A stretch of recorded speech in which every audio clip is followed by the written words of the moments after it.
Tu veux un mouchoir pour ton nez? Pas la peine, j'ai ma manche. La fille à la queue de cheval s'essuie et observe attentivement la chambre de Timothy qui compte les secondes pour surmonter son embarras.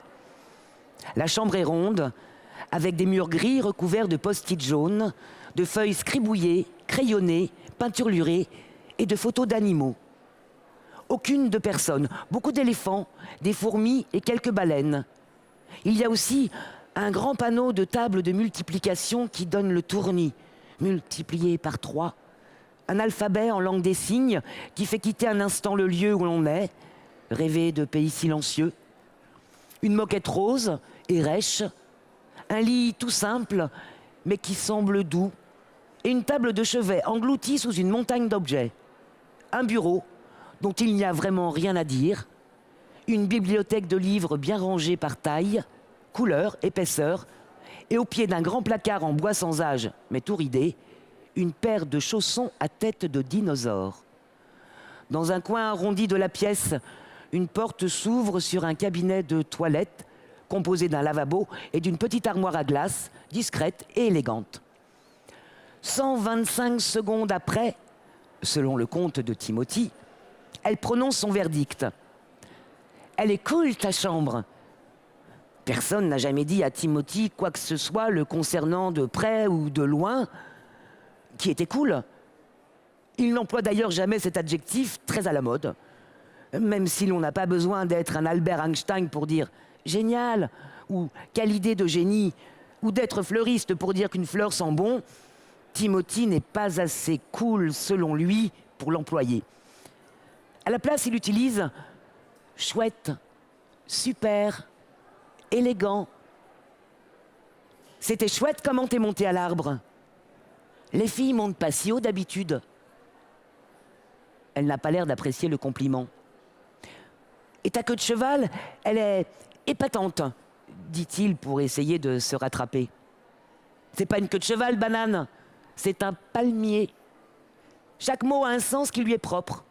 Ma mère dit que si on continue à utiliser les mots n'importe comment, ils finiront par se venger. La vision d'une horde de mots enragés et armés jusqu'aux dents, prête à lui faire la peau, surgit dans l'esprit de Timothy. Comment se vengeront-ils? Ils s'entasseront dans notre gorge jusqu'à nous étouffer. Pire, on oubliera leur sens et alors plus rien n'aura de sens. Si les mots sont flous, ça contamine la tête. Ce sera comme un virus. Les gens ne se comprendront plus. Aujourd'hui, ça ne se voit pas, mais petit à petit, il y aura de plus en plus de malentendus. Et où mènent les malentendus? Demande la fille au palmier, désormais. Je sais pas. À la guerre. Ta mère dramatise un peu, non? J'aime pas trop qu'on critique ma mère. Ah pardon, je comprends. J'aime pas trop qu'on critique mon père non plus. Mais si les mots sont si importants, pourquoi m'as-tu appelé banane? Je ne suis ni un fruit allongé et jaune, ni une coiffure que portent les rockers nostalgiques d'Elvis Presley, et je ne crois pas non plus être un petit sac qu'on porte à la ceinture. T'as de la répartie pour un garçon. 1 point pour toi. Timothy ne comprend pas ce que signifie cette histoire de points, mais la fille vient de lui sourire pour la 2e fois. Il en conclut que c'est un point positif. Et pourquoi t'es pas à l'école? Parce que j'y vais plus, marmonne Timothy. J'ai une phobie scolaire. Une phobie solaire? Bah, y a pas de soleil dans une salle de classe. T'as qu'à mettre de l'écran total, un 10-50, des lunettes et un chapeau. J'ai une phobie scolaire, pas solaire. Et puis, j'ai pas de chapeau, et puis toi non plus, t'es pas à l'école à ce que je sache. L'école me hait. Je suis hyperactive, hypersensible, hyper tout. Ça colle pas avec l'école.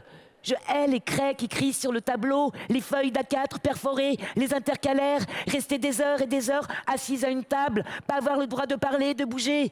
Ils disent que je suis insolente. Tu sais pourquoi? Non. Parce que je baisse pas les yeux, dit-elle en le fixant intensément. Timothy ne peut s'empêcher de baisser les yeux. Elle continue son explication sans battre une seule fois des paupières. Et aussi parce que je réponds. Pourquoi je me tairais? Parce que je suis une enfant et que ce sont des adultes?